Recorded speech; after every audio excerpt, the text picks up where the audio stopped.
be going fascist, but in another direction. But we're also talking about worker control to some extent. If we go a little further left, we're talking about worker control of industries, or citizen control of industries, not government ownership, strictly speaking.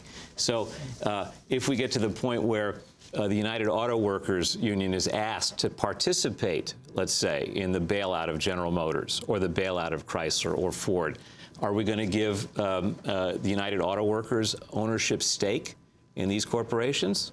These are the things we're going to have to deal with. The recession is going to be severe. Rick MacArthur, I called your magazine MacArthur's. I meant Harpers. Yeah. But it's How to Save Capitalism is the whole series of articles with everyone from Joe Stiglitz to Michael Hudson, the advisor, to Dennis Kucinich. How do you save capitalism? Should you save capitalism? Well, I want to save people. I mean, we're interested in proposing ideas here that will save the American people. I'm not sure if you're going to call it socialism or semi-socialism or mixed economy, whatever you want to call it. But these are 7 or 8 articles, sort of long op-ed pieces, proposing specific things that could alleviate the crisis. I mean, you got Joe Stiglitz making a very simple and interesting suggestion here. He says a simple regulation requiring mortgage transactions, a simple regulation requiring mortgage originators to put their own money at risk in each transaction. Say 20% of the loan amount would curb some of the abusive practices that have taken place. Elizabeth Warren and Amelia Tyagi suggest the creation of a Consumer Product Safety Commission for financial products. Simple idea, just like we have. They talk about how we've had these tremendous advances in consumer protection when you buy a toaster, but not when you buy a mortgage, so to speak, or a stock or a bond. We talk about, Bill McKibben talks about relocalizing the economy. We're wasting vast amounts of money using fossil fuels to transport, thanks to free trade, quote unquote, to transport products all over the world so that they can be made in cheap labor locales and then sold in richer areas. The cost of fossil fuel is going to continue to go up. It's going to continue to diminish as a resource. We need to localize. We need to grow food close to where we eat it, for example.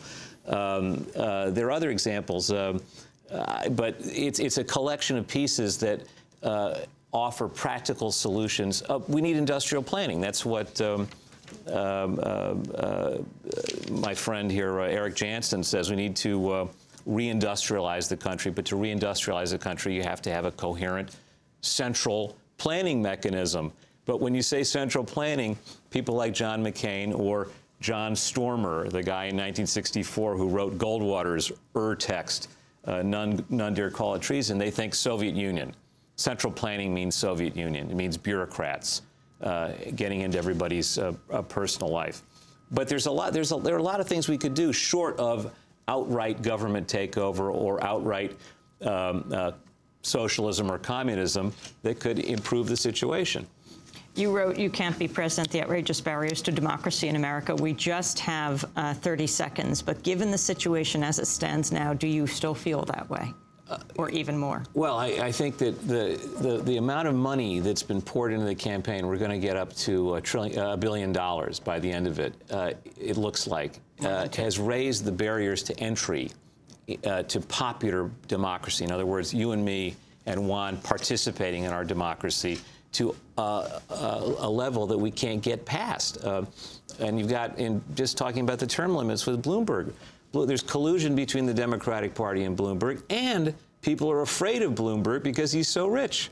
So he's got two instruments to clobber democracy with. When he started as mayor, he was the 65th richest man in America. Now he thinks he's the 8th richest man in America. Right. Now, money doesn't buy you everything in politics. You still need the approval of one of the two parties. But it helps, and he's ramming this through against the popular will. We need a referendum.